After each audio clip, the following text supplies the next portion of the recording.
no tan atropellado, ¿verdad? Pero se alcanzó a...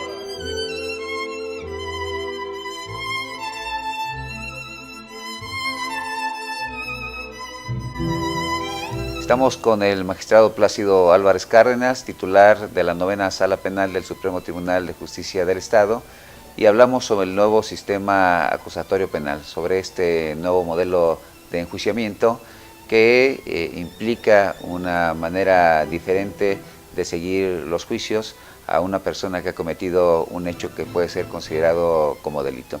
Nos hablaba, magistrado, de los derechos del imputado, de la persona a la que se le atribuye una conducta que puede ser un delito, y también hace unos minutos nos hablaba en otro segmento de la víctima que es esta persona que resiente la conducta que puede ser delictuosa y que por supuesto ve trastornada su vida y que había sido invisibilizada y que ahora usted nos comenta tiene un papel protagónico, tiene una serie de derechos, es un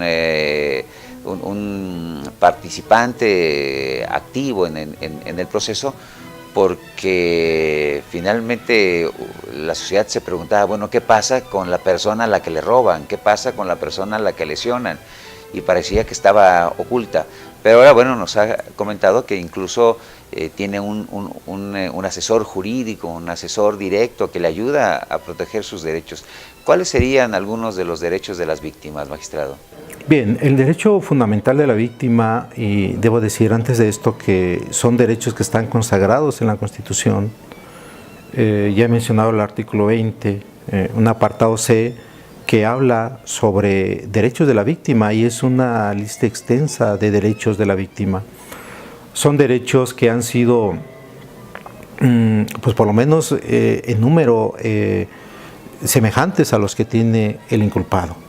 Ya no solamente aparecen derechos del inculpado, también de la víctima, decíamos como una parte principal en esto, y que es quien resiente el delito, entonces también se le protege con una serie de derechos.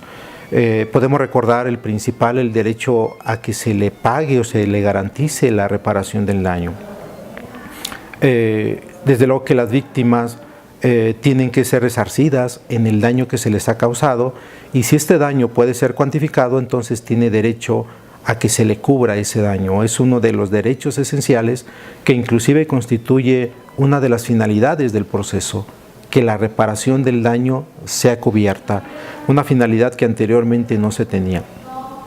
Pero como decíamos, la víctima también tiene derecho a ser asesorada, y ya no a ser asesorada solamente por el Ministerio Público, sino que comentábamos que tiene su asesor jurídico que está a un lado de ella y que le está llevando todo el proceso y le está comunicando qué es lo que sucede.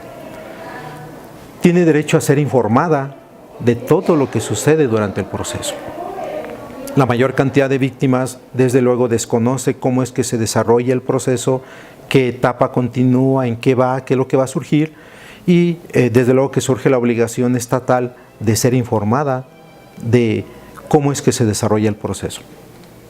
Pero también se le informa los derechos que tiene, precisamente estos de los que estamos comentando, a qué tiene derecho.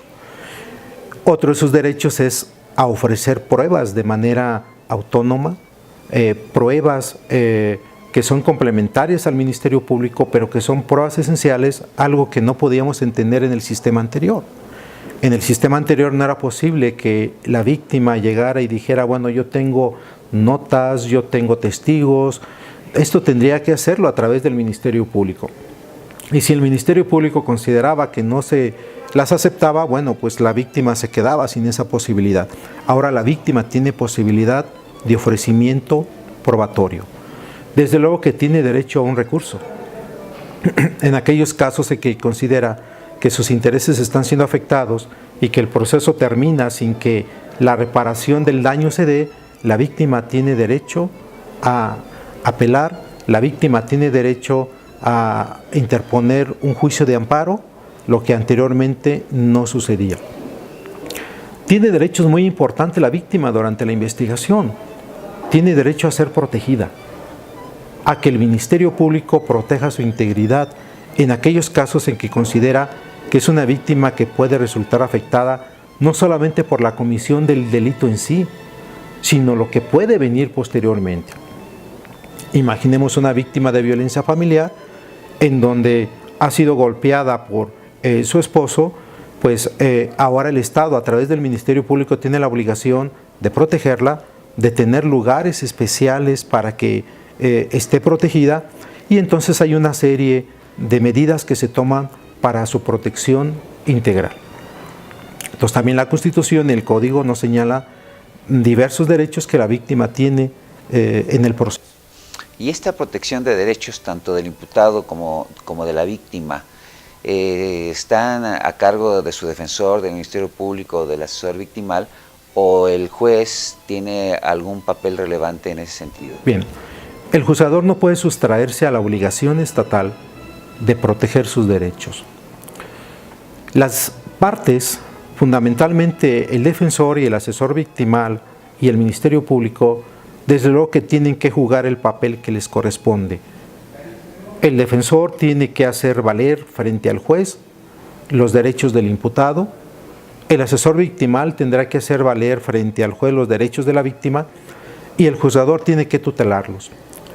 Pero es importante que cuando el defensor o el asesor victimal no hacen efectivos esos derechos, el juez tiene la obligación de manera oficiosa de hacerlos efectivos.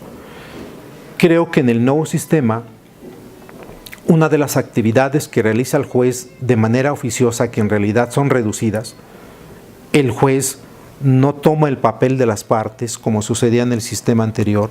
El juez no se involucra en el debate de las partes, el juez lo resuelve. El juez escucha a las partes, no toma el juego que a cada una le corresponde. Pero en tratándose del respeto a derechos humanos, el juzgador de oficio se mete a protegerlos, aunque no haya una instancia de partes, aunque defensor o asesor victimal no se los hagan efectivos.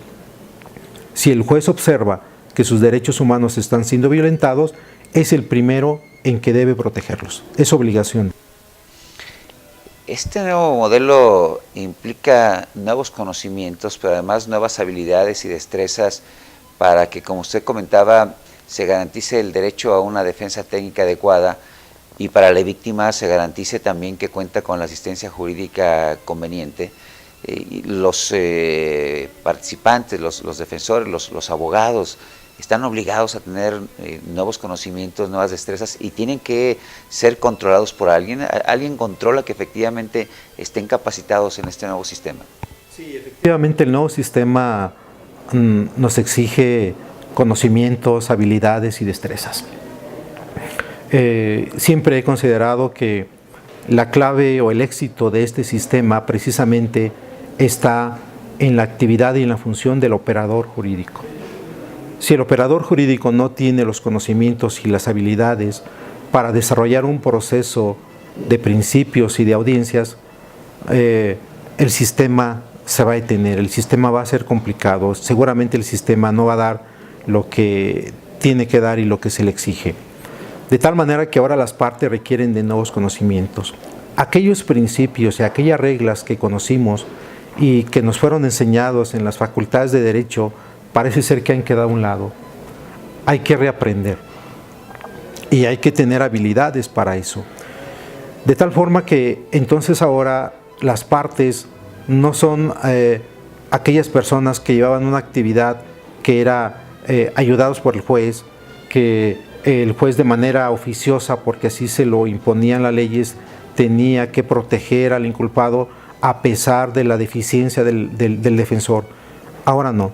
Ahora el defensor sabe que necesita conocimientos distintos porque los principios han cambiado, porque las reglas del juego han cambiado y porque llevar un proceso a base de audiencias, con peticiones orales, con debates orales, no resulta fácil.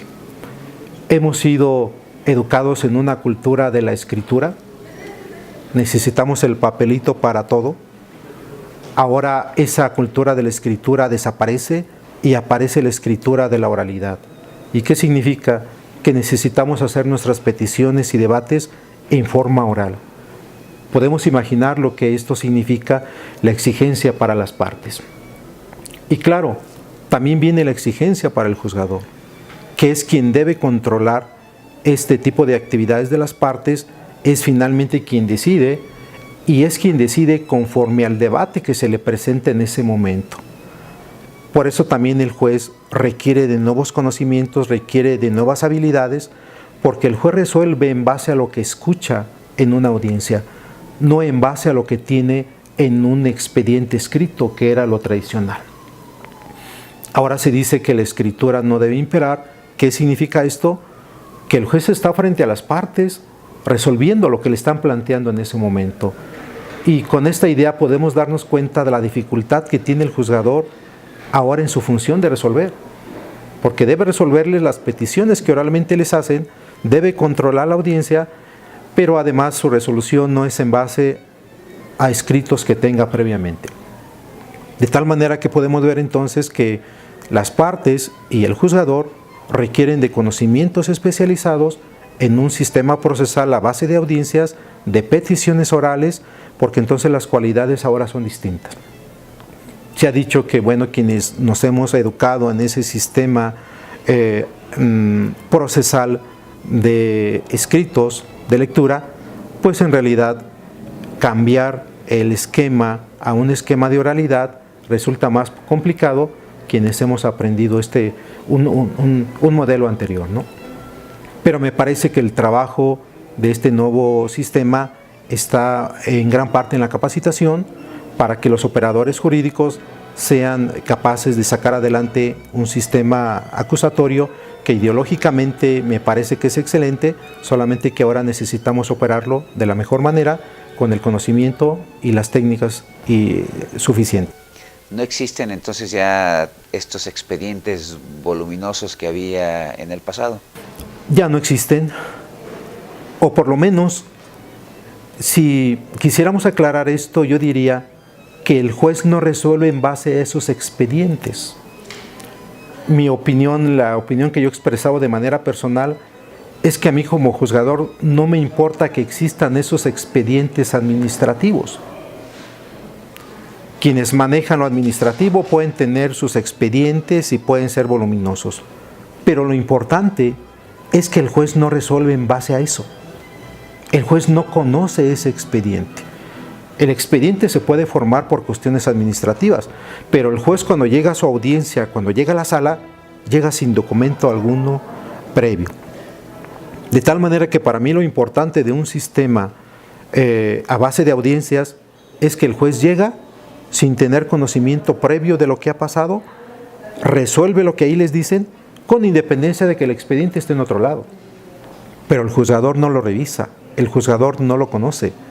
Lo importante es que si hubiera algún escrito en este nuevo sistema, ese escrito no es considerado por el juez para resolver. Para mí, la importancia de la oralidad radica en esto, de que el juez resuelve sin tener conocimiento previo, sin tener un expediente enfrente, con independencia de que pueda existir administrativamente. Voy a hacer un breve corte, magistrado. Nos encontramos en el espacio de tus derechos. Volvemos enseguida.